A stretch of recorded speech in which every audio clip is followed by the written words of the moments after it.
C'est le code Trompehuir, un thriller FBI Remy Laurent, livre 5, écrit par Ava Strong, lu par Caroline. Prologue.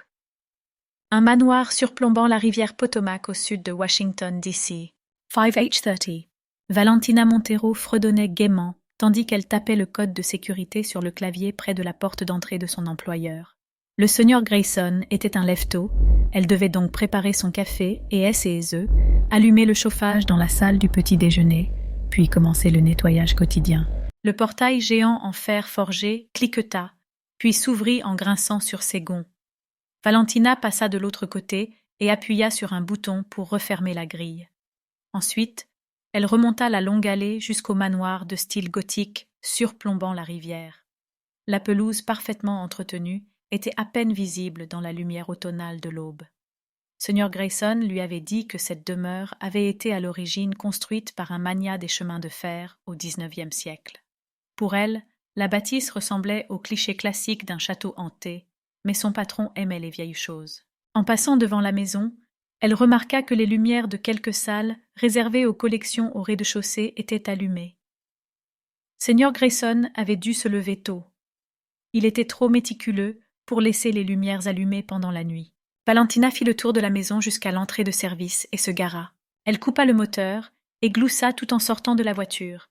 Seigneur Grayson ne se lassait jamais de regarder sa propre collection, tout comme elle ne se lassait jamais de visiter le Smithsonian. Il y avait tant de choses à voir, de l'avion de Lindbergh au bronze de Chine vieux de 3000 ans. Seigneur Grayson avait aussi des bronzes chinois de 3000 ans, mais il n'y avait qu'un seul Spirit of St. Louis. Si le Smithsonian ne le possédait pas déjà, il l'aurait probablement acheté. Il serait accroché au plafond de la grande salle devant l'imposant escalier de marbre. Ce serait certainement plus amusant à nettoyer que cet énorme lustre jadis, suspendu dans un manoir français à l'époque de Louis XIV. Elle entra, tapa le code pour désactiver l'alarme anti-intrusion et traversa le couloir jusqu'à la cuisine. Même ici, dans cet endroit uniquement fréquenté par elle et les deux autres domestiques, les murs étaient ornés d'objets de la collection appartenant au seigneur Grayson.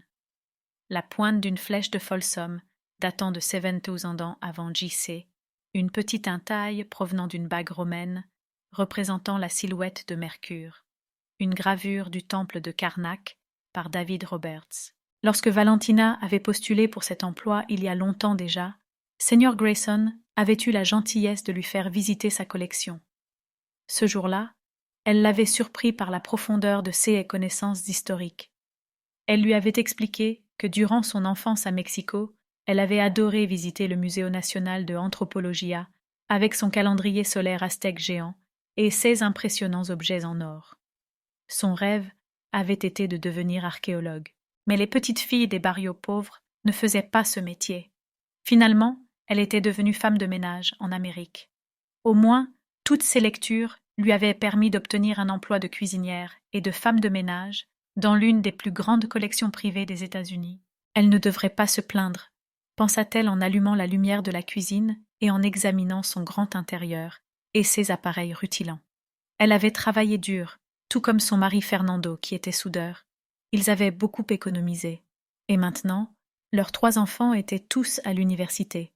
Son fils était en première année de droit et bénéficiait d'une bourse intégrale. Esseuse fille étudiait la comptabilité et le théâtre. Valentina n'avait jamais compris pourquoi certaines personnes nées ici critiquaient si durement leur pays. Bien sûr, il n'était pas parfait, mais il lui avait tant donné. Il en offrirait encore davantage à ses enfants. Alors qu'elle s'occupait du café, un mélange yéménite préparé dans une cafetière italienne et servi noir, elle décida d'aller voir comment allait son patron. S'il s'était levé tôt, il pourrait vouloir son petit déjeuner sur le champ, plutôt que d'attendre après son café comme à son habitude. Elle se dirigea vers une courte volée de marche menant au rez-de-chaussée. L'entrée était légèrement surélevée par rapport au niveau du sol. À leur arrivée, des clients devaient donc d'abord gravir 3 marches de marbre italien et passer devant 2 statues grecques. Elle dépassa plusieurs anciennes gravures sur bois encadré, dont 3 originaux de Dürer, et entra dans un couloir menant à l'une des salles d'exposition. C'est alors qu'elle réalisa qu'il y avait un problème. Cette salle était consacrée à la numismatique. On y trouvait une vaste collection de pièces romaines et grecques, des exemples de l'Europe médiévale, et même de très rares pièces anglo-saxonnes anciennes. Elles étaient entreposées dans des vitrines en verre et disposées sur des étagères. Malgré la lumière éteinte, elle pouvait voir que toutes les vitrines étaient... Nous espérons que vous avez apprécié cet aperçu. Pour continuer à écouter ce livre audio sur Google Play Livres, utilisez le lien dans la description de la vidéo.